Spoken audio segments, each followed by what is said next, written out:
Oi pessoal, boa tarde, tudo bem com vocês? Como sempre, desejo que sim. E a gente está aqui hoje para falar sobre a segunda parte, a segunda live, sobre a segunda parte da nova lei de franquias, tá certo? Na primeira live a gente abordou assuntos mais gerais, hoje também a gente vai pegar o aspecto mais amplo da nova lei de franquias e a partir do quarto boletim a gente começa a falar a respeito da COF, né, da Circular de Oferta de Franquia, que, como todo mundo ligado ao assunto sabe, é o coração do assunto franquia. Se existe um ponto nevrálgico, se existe um ponto mais importante dentro da lei de falência, certamente, da lei de franquia, perdão, certamente é a COF, a Circular de Oferta de Franquia. Tá? Toda franquia tem base na COF, tanto para o franqueador quanto para o franqueado. Nesse segundo boletim, a gente vai falar especificamente, primeiro, a respeito de mais alguns dados sobre a locação do imóvel entre o franqueador e o franqueado, ou numa outra relação entre o proprietário do imóvel, que aluga para o franqueador, e o franqueador, por sua vez, aluga para o franqueado. Entenderam como funciona? Então, o franqueador, ele detém a franquia de serviço ou de produto, ele vai ao mercado imobiliário, aluga um imóvel de um proprietário que não tem nada a ver com a franquia e subloca esse imóvel para o franqueado, como parte do negócio. Então o franqueado fica obrigado não apenas a pagar a franquia, como também a sublocar um imóvel do franqueado, mesmo que ele pertença a um terceiro. Entenderam a relação? Muito bem. A lei é bem clara e ela fala que é possível ao franqueador cobrar um valor maior do franqueado do que o aluguel que ele paga ao proprietário. Entenderam bem? Então ele pode alugar o imóvel, por exemplo, por 10 mil reais e alugar para o franqueado, ele franqueador, pode alugar para o franqueado por 12 mil reais.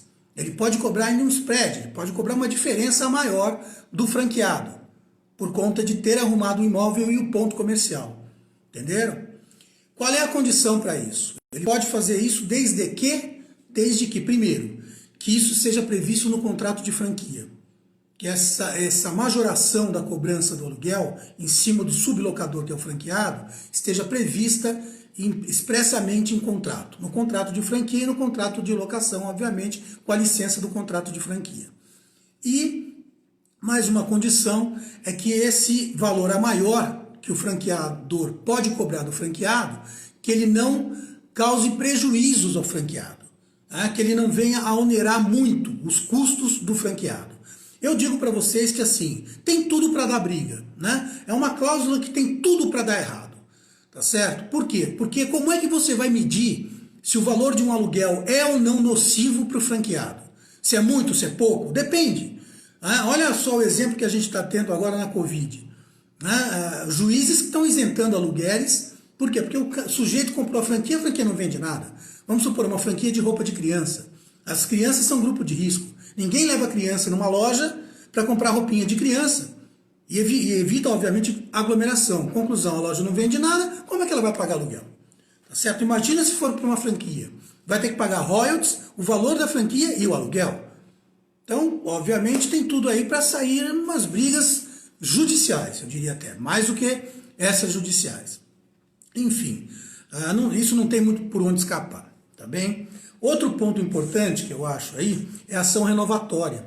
Para quem não está muito ligado ao assunto, a ação renovatória, ela fala sobre o direito que tem o inquilino, principalmente o inquilino, a ter um movimento extrajudicial ou judicial no sentido de renovar o contrato de locação não residencial ou comercial por mais 5 anos, que é a duração mínima de previsão para que você possa entrar com uma ação renovatória. A lei de franquia, ela permite que os dois entrem com a ação renovatória. Tanto o franqueador locador, quanto o franqueado locatário. Os dois podem entrar com essa ação, demonstrando o interesse de agir no sentido de renovar o contrato de locação. Tá bem? Obviamente que isso são pontos específicos do Código Civil quando ele fala da ação renovatória.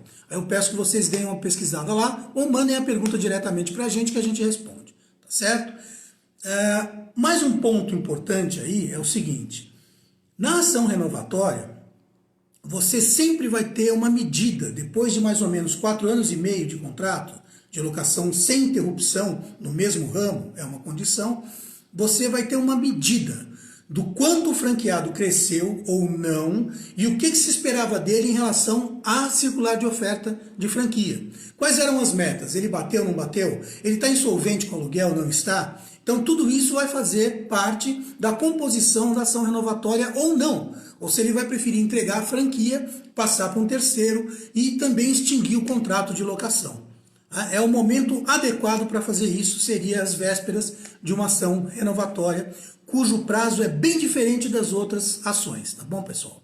Conta-se 6 meses, de 1 ano a 6 meses antes do prazo de vencimento do contrato. Ok, muito bem. Outra coisa importante, que eu acho bem legal da gente falar nessa segunda parte, é a respeito da exigência que a nova lei faz de que o franqueador prove sem sombra de dúvida de que ele detém o pedido de registro da marca que ele está licenciando ou da patente que ele está licenciando.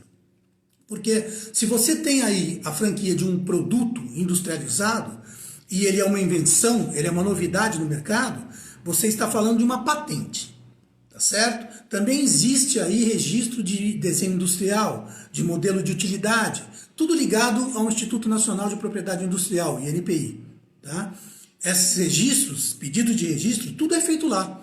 Assim como o pedido de registro da marca. Você não pode veicular a marca de um franqueador se ele não tiver, no mínimo, tido feito o pedido de registro da marca.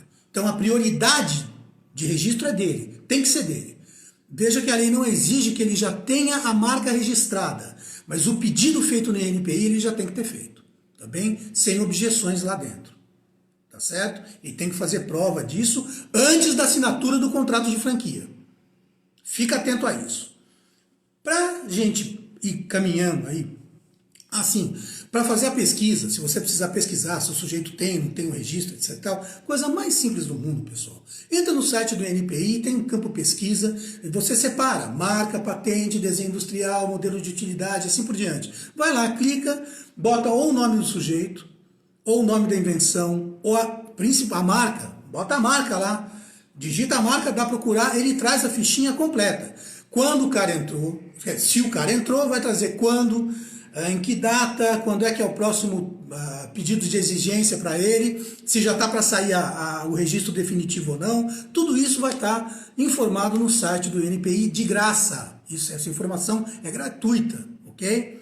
E para fechar o nosso boletim de hoje, nossa live de hoje, eu gostaria de falar com vocês sobre um assunto que eu vou abordar muito mais profundamente quando a gente falar da COF, tá? Que é a omissão do franqueador na circular de oferta de franquia. Então ele omite do franqueado dados considerados em geral, pelo bom senso, dados fundamentais para o franqueado aderir à franquia. Do convencimento, os treinamentos, o número de gente envolvida, os cases de sucesso da marca ou da invenção, da patente, quanto ele pode lucrar, em quanto tempo ele vai ter o retorno do investimento dele, os profissionais fantásticos que vão treinar a equipe dele, etc. E tal. Tudo isso daí que vai sendo dito para o franqueado leva ele a adquirir a franquia. Mas também aquilo que não é dito faz parte desse jogo. Então, se ele for omisso em alguma coisa, ele acaba pagando muito caro. Tá bem? É isso aí. Próxima live vai ser sobre a parte 3 do boletim. E eu espero vocês lá. Tá bom? Um grande abraço e uma ótima semana.